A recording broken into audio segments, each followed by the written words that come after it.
देश हो या विदेश, पिछले 24 घंटे में कुदरत के भयानक रूप की कई तस्वीरें सामने आई हैं। सबसे पहले मैं आपको कुदरत के कहर की ये 3 तस्वीरें दिखा रही हूं, जिसे देखकर आपको अंदाजा होगा कि कुदरत जब अपने पर आती है तो इंसान कितना बेबस होता है। पहली तस्वीर भारत में आफत बनकर आए मिचोंग तूफान की है। आज भीषण चक्रवाती तूफान मिचोंग आंध्र प्रदेश में बागतला के पास तट से टकराया। जिस वक्त तूफान ने आंध्र प्रदेश के तट को हिट किया, उस वक्त इस तूफान की रफ्तार 110 किलोमीटर प्रति घंटा थी। दूसरी तस्वीर इंडोनेशिया के पश्चिमी सुमात्रा में मौजूद मरापी ज्वालामुखी की है, जिसमें अचानक भीषण विस्फोट हुआ। ज्वालामुखी में हुए भीषण विस्फोट की वजह से 11 पर्वतारोहियों की मौत हो गई। और तीसरी तस्वीर उस A23A नाम के हिमखंड की है, जो अंटार्कटिका से निकलकर समुद्र की ओर बढ़ रहा है, जिसकी वजह से जॉर्जिया द्वीप पर बड़ा खतरा मंडरा रहा है। कुदरत के कहर की ये 3 तस्वीरें हम सबके लिए बिल्कुल भी अच्छा संकेत नहीं है। मैं आपको मिचोंग तूफान की तस्वीरें दिखाऊंगी, लेकिन पहले इस तूफान को लेकर कुछ अपडेट्स आपको बता देती हूँ। मिचोंग तूफान ने आज दोपहर 1 बजे आंध्र प्रदेश के बागतला के पास नेल्लोर मछलीपट्टनम के बीच लैंडफॉल किया। लैंडफॉल के वक्त इसकी रफ्तार 110 किलोमीटर प्रति घंटा थी। तूफान को देखते हुए पूर्वी तट के 5 राज्य अलर्ट मोड पर हैं। ओडिशा, तमिलनाडु, आंध्र प्रदेश, तेलंगाना और पुदुचेरी में तूफान की वजह से बारिश हो रही है। तूफान की वजह से अभी तक 9 लोगों की मौत की खबर है। 250 ट्रेन और 70 से ज्यादा फ्लाइट्स रद्द हुई हैं। जिस वक्त तूफान ने आंध्र प्रदेश को हिट किया, ये उसी वक्त की तस्वीरें हैं।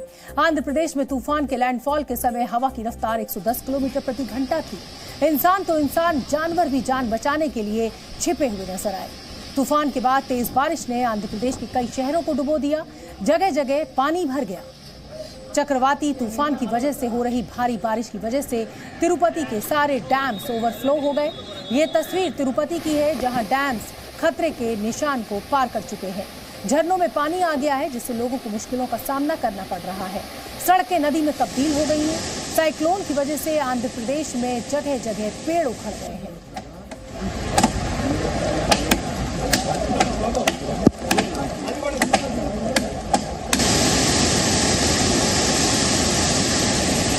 आंध्र प्रदेश में heavy to extremely heavy rainfall आज कल सुबह तक रिकॉर्ड किया जा सकता है। सुबह के बाद रेनफॉल इंटेंसिटी रिड्यूस हो जाएगा। तमिलनाडु और चेन्नई के लिए कोई हमारा वार्निंग नहीं है, क्योंकि यहाँ अभी बहुत दूर आ चुके हैं तमिलनाडु चेन्नई से, इसका कोई असर नहीं है।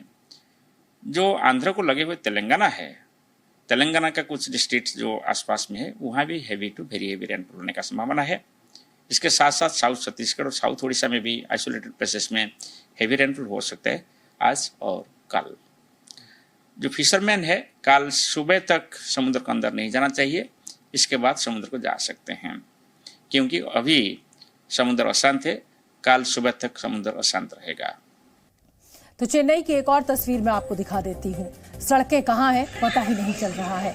सड़कों पर लबालब पानी भरा है। हालात इतने खराब है कि लोगों के घरों में भी पानी भर गया है। चेन्नई के जिस अंडरपास में गाड़ियां चलती थी, आज वहां पानी भरा हुआ है, वो भी इतना पानी कि कोई भी डूब जाए।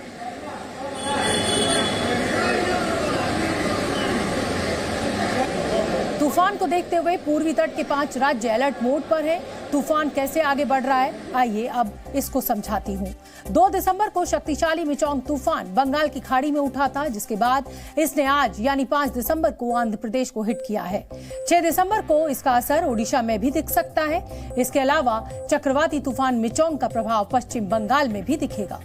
आपके दिमाग में अब ये सवाल जरूर आ रहा होगा कि मिचोंग का मतलब क्या होता है। अब मैं आपको ये भी बता देती हूँ। मिचोंग, इस तूफान को म्यांमार ने ये नाम दिया है। मिचोंग का मतलब होता है ताकत और लचीलापन। मिचोंग तूफान वर्ष 2023 में बंगाल की खाड़ी का चौथा और हिंद महासागर में बनने वाला छठा तूफान है। मिचोंग तूफान की रफ्तार कुछ कम जरूर पड़ी है, लेकिन खतरा अभी टला नहीं है। तूफान का असर अभी कई राज्यों में नजर आएगा, इसलिए प्रशासन लोगों से सतर्क रहने की अपील कर रहा है। भारत में मिचोंग की तबाही के बाद अब हम ज्वालामुखी विस्फोट के बाद हुई तबाही का विश्लेषण भी करेंगे, लेकिन उससे पहले मैं आपसे एक सवाल पूछती हूँ। सवाल यह है कि दुनिया के किस देश में सबसे ज्यादा सक्रिय ज्वालामुखी है? हो सकता है आपको इसका जवाब ना पता हो। इसका जवाब है इंडोनेशिया। इसलिए इंडोनेशिया को ज्वालामुखी वाला देश भी कहा जाता है। इंडोनेशिया में मौजूद मरापी ज्वालामुखी में अचानक विस्फोट हुआ, जिसकी वजह से वहां मौजूद 11 पर्वतारोहियों की मौत हो गई। 9,843 फीट ऊंचा मरापी ज्वालामुखी अभी भी लगातार राख उगल रहा है। आप अपनी टीवी स्क्रीन पर इस वक्त मरापी ज्वालामुखी की तस्वीरें देख रहे हैं, जिसमें आपको राख का गुबार दिख रहा होगा। सड़कों, घरों, पेड़ों और गाड़ियों सब पर राख ने कब्जा कर लिया है। मरापी ज्वालामुखी में अब भी छोटे विस्फोट हो रहे हैं। इसके चलते रेस्क्यू ऑपरेशन को कुछ समय के लिए बंद किया गया है। जिस वक्त इस ज्वालामुखी में विस्फोट हुआ उस वक्त इसके आसपास 11 पर्वतारोही थे। ज्वालामुखी से निकले लावे से पर्वतारोही बुरी तरह से झुलस गए, जिसमें 11 पर्वतारोहियों की जान चली गई, उनकी मौत हो गई। ज्वालामुखी में अचानक विस्फोट हो जाएगा, इसका अंदाजा न पर्वतारोहियों को था और न इंडोनेशिया की डिजास्टर मैनेजमेंट एजेंसी को।